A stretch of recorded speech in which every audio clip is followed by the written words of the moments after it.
Yeah, I wanted to talk a little bit about another different territory, and that's the Florida territory. The Florida territory uh, was um, promoted by Eddie Graham. Eddie Graham is widely considered to be one of the greatest promoters of all time, the mentor of Dusty Rhodes,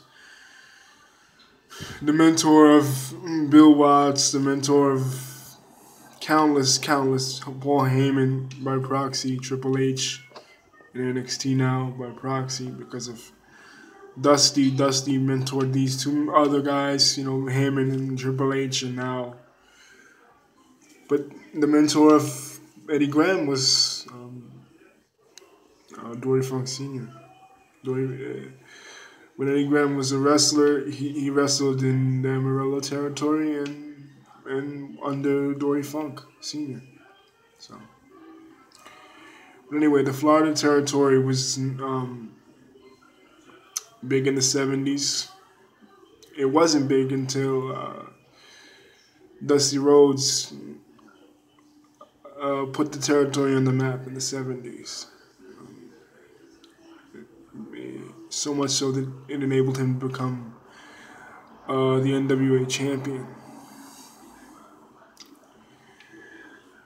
Dusty's feuds with Kevin Sullivan in the territory were just stuff of legend. Buddha Dean and Kevin Sullivan coming out and attacking him, and and all that.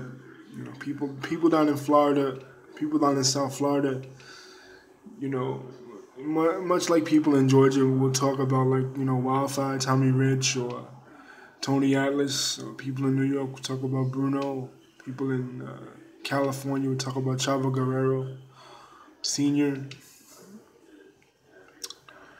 uh, people in South Florida will talk about Dusty and the Dusty and Kevin Sullivan feuds that they had. Great stuff. Another great feud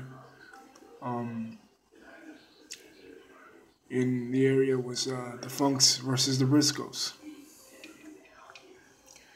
Throughout the '70s, that was probably the greatest tag team rivalry in the history of wrestling. The Terry Funk and Dory Funk Jr. versus Jack and Jerry Briscoe. Of course,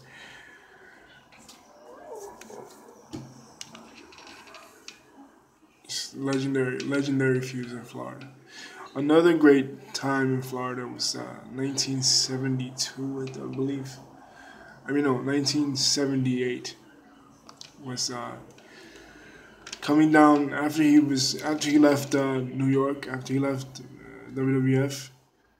Superstar Billy Graham came to Florida, and he had the chance to work an hour match with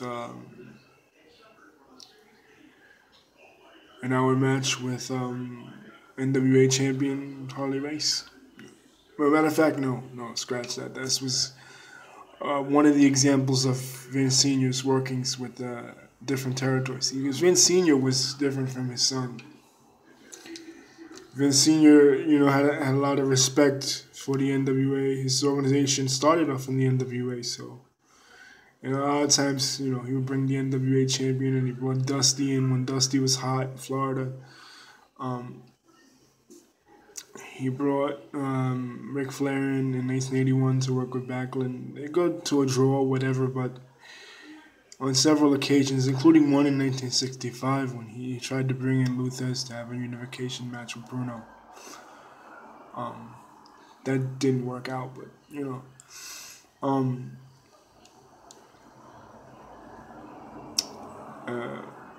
but in 1978, going back to what I was saying, yes, an hour match, Superstar Billy Graham versus Harley Race. Go check that one out on YouTube if you can. But anyway, after Dusty Rhodes and J.J. Dillon left Florida to go to the Carolinas, that was it for Florida. Florida really suffered. And Dusty didn't return to the territory until after he was fired in 1980. '89, but by then it was too late. The territory was on its last legs. Eddie Graham and his son Mike tried to run the territory, but it was to no avail. So eventually, they just sold to WCW, and Mike Graham went to work for WCW behind the scenes, and then later went to work for WWE. Unfortunately, both Mike and Eddie Graham suffered deaths at the hands of suicide. Eddie Graham was inducted into the WWE Hall of Fame in 2008, fittingly because it took place in Florida. And that's the legacy of Florida Championship Wrestling. Peace.